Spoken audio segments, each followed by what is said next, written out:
Oi gente, no vídeo de hoje a gente vai explicar o que a gente deixou como um questionamento no vídeo anterior a respeito, de formas de ir para o Japão, que é a respeito da elegibilidade, gente. Quando ela é solicitada, quando ela é necessária ou não. A elegibilidade é um documento emitido pela imigração japonesa que te torna elegível para a solicitação do visto de descendente japonês. Esse certificado, em alguns casos específicos, ele não é necessário, o que torna um pouco confuso, pois em alguns consulados ele é necessário, mas em outros consulados não, que não tem muito sentido isso. Não, é porque ele suspirou no meio do vídeo. Vamos continuar. Então, gente, como esse processo é um pouco confuso, porque tem lugar que aceita, lugar que não aceita, tem momento que precisa, tem momento que não precisa desse documento, a elegibilidade, a gente orienta vocês que talvez façam aí com o auxílio de alguma agência. Tem bastante agências, se vocês acharem necessário, a gente faz um vídeo explicando sobre isso pra vocês também. E a gente vai falar os documentos que eles pedem, gente? E eu vou dar um exemplo aqui no caso do Sansei, que o Daniel tem a descendência japonesa. Então a gente sabe aí mais ou menos como se a gente fosse aplicar pra ele, a gente tem noção. Pra outras gerações a gente não tem, porque varia a documentação em cada caso. Quanto mais longe da descendência, mais documentos você vai precisar. No caso dele, por exemplo, sendo uma terceira geração, a gente vai se usar de exemplo. Então, o que precisaria? A gente precisaria do documento de nascimento do Daniel, de nascimento da mãe do Daniel. Como nós somos casados e eu tivesse interesse em ir, também precisaria, por exemplo, do meu documento de nascimento. Precisaria de um documento que chama Koseki Tohon, que é um documento japonês, que é basicamente, assim, para vocês entenderem, uma árvore genealógica. Nele ele vai mostrar a linhagem do ancestral até o descendente. Que, por exemplo, vamos citar aqui o nosso caso, o Daniel terceira geração, Terceira geração, os avós deles seriam japoneses. Então teria que mostrar tudo que aconteceu na vida da avó. O nascimento, o casamento, se teve filhos, que no caso tem que ter para existir a mãe dele, posteriormente ele, Aí tudo isso tem que constar nesse documento. E o que não constar, gente, são esses documentos complementares que são solicitados.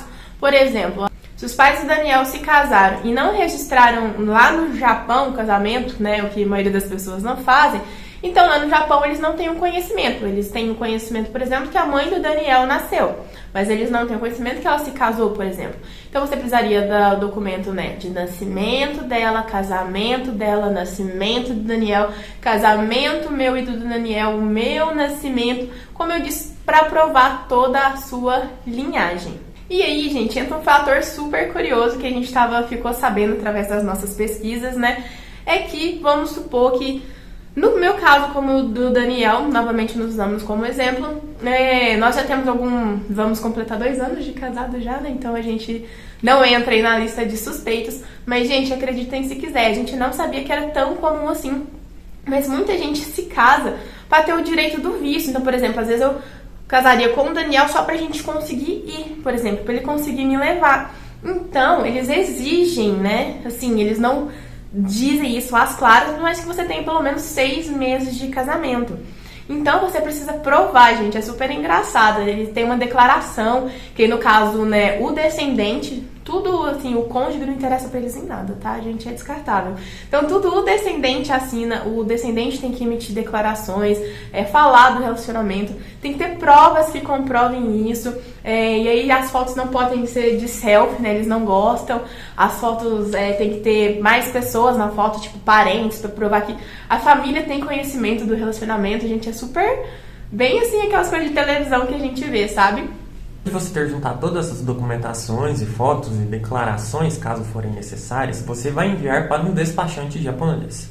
Lá, ele vai fazer a tradução de toda essa documentação, pois quem vai julgar é a imigração japonesa, um japonês mesmo lá no Japão.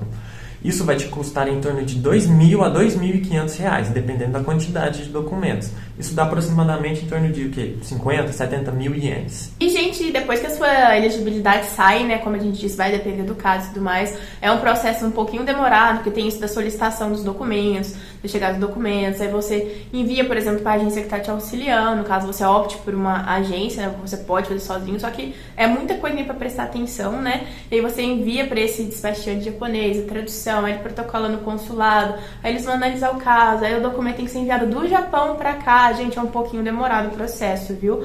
Mas depois que a elegibilidade sai, gente, você tem apenas 3 meses para sair do país. Então você passa a maioria do tempo esperando e depois é tipo, vambora. E é basicamente esse o processo de elegibilidade, gente. Então você tem que ver se no seu caso vai ser necessário ou não.